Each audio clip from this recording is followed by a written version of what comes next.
عملی نیکی میں اصل شے ہے ہمدردی، ہمدردی میں مال خرچ کرنا، اور اس کے لیے ستون ہے زکوٰۃ۔ کم سے کم یہ 2.5% تو نکالو،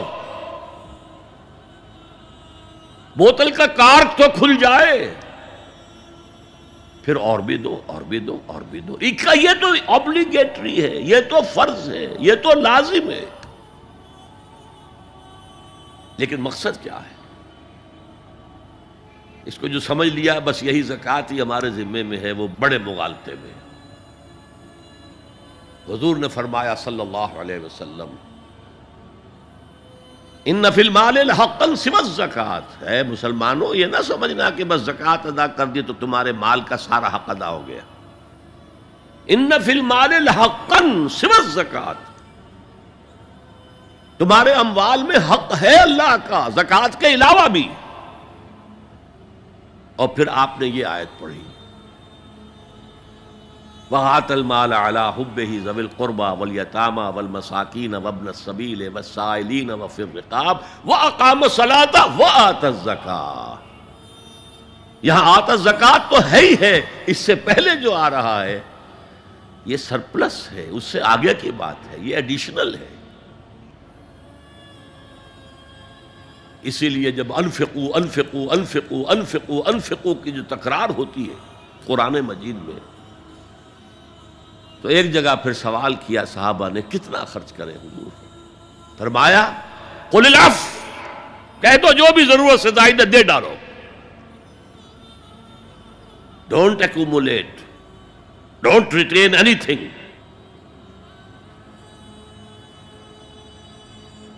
ایک بات آپ سے کہوں، آپ کچھ چونک جائیں گے، حضور نے کبھی زکوٰۃ دی؟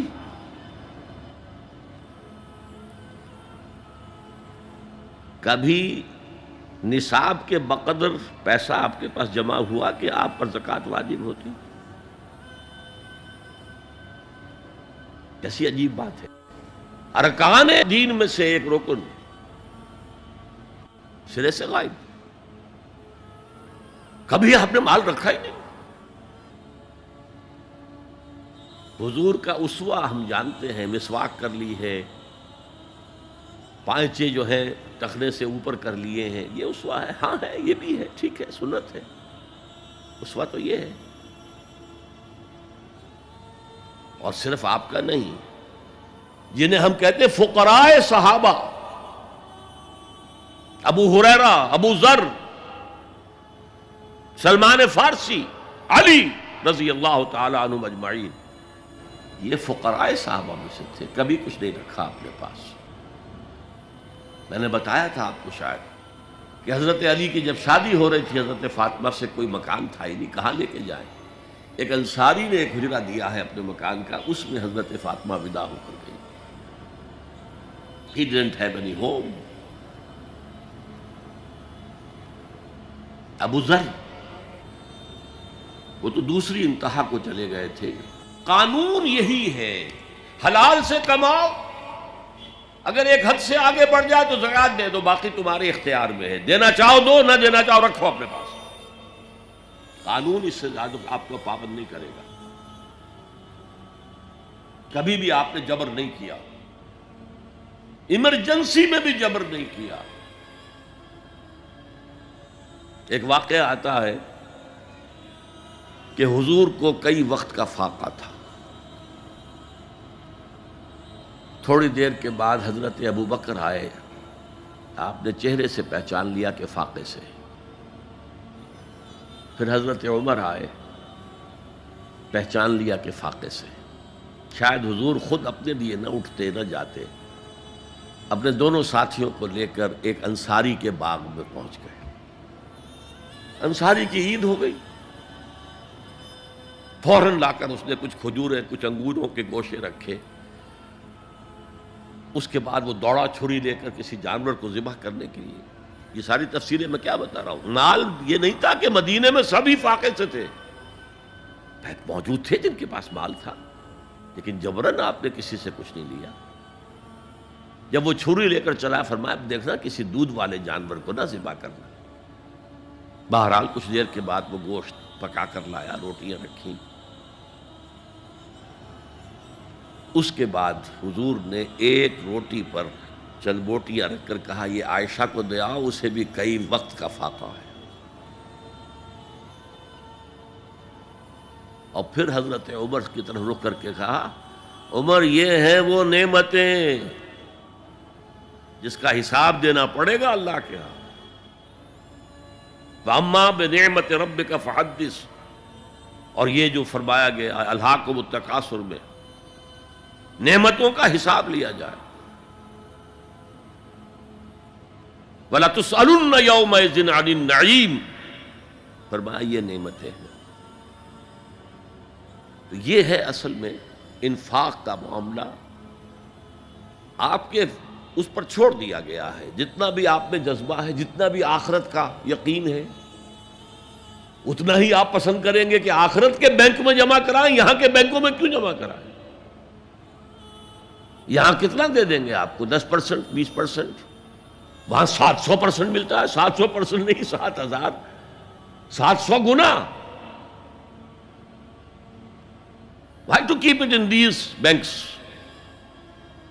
حضرت مسیح کا جو پہاڑی کا واس بہت مشہور ہے، سرمن آف دا ماؤنٹ، بڑے پیارے الفاظ ہیں۔ میں آپ سے اپنا تاثر عرض کیے بغیر نہیں رہ سکتا۔ جہاں تک مواعظ کا تعلق ہے، جو حضرت مسیح کے مواعظ آئے ہیں، ان سے اونچے واعظ کوئی ممکن نہیں۔ اسی میں یہ جملہ بھی ہے، دیکھو اپنا مال زمین پر جمع نہ کرو، جہاں چوری بھی ہوتی ہے ڈاکہ بھی پڑتا ہے، کیڑا بھی خراب کرتا ہے۔ آسمان پر جمع کرو جہاں نہ چوری کا اندیشہ، نہ ڈاکے کا خوف، نہ کیڑا خراب کر سکے۔ اس لیے کہ میں تم سے سچ کہتا ہوں کہ جہاں تمہارا مال ہوگا وہیں تمہارا دل ہوگا۔ مال یہاں ہوگا تو دل اٹکا ہوا ہوگا، اور فرشتے اس طرح گھسیٹ کر کھینچیں گے آپ کی جان کو جیسے کہ سیخ پر سے کباب کھینچا جاتا ہے۔ اور اگر دل وہاں لگا ہوا ہے جس کے لاکھوں کروڑوں ڈالر سوئس بینکس میں جمع ہے، اسے کہا جائے نکل جاؤ پاکستان سے، اسے کوئی تکلیف ہوگی؟ نکل جاؤ فلاں ملک سے، ملک بدل کرتے تمہیں کیا تکلیف؟ میرے بینک کے اندر پیسے ہیں۔ البتہ جس کا باہر کچھ نہ ہو، اسے اگر یہ دی جائے سزا تو اس کی تو جان پر بن جائے گی۔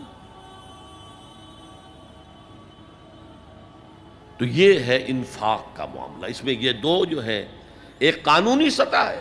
قانونی سطح یہ کہ حلال ذریعہ حرام نہ ہو، سود نہ ہو، جوا نہ ہو، فحاشی کو ذریعہ نہ بنایا جائے، منشیات کو ذریعہ نہ بنایا جائے کمائی کا۔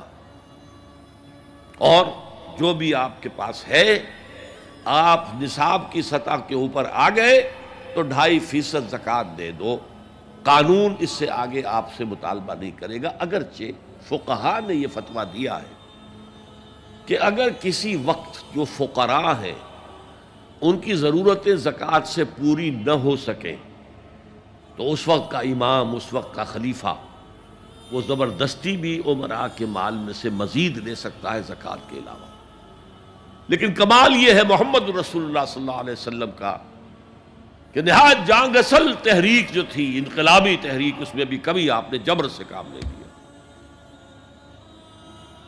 یہ آپ کے چوائس پر ہے۔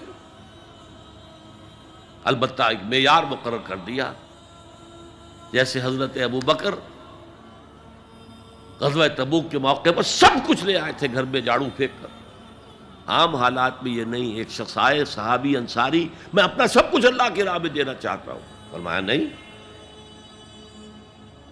تم چاہتے ہو کہ اپنے ورثاء کو غریب اور فقیر بنا کر جاؤ؟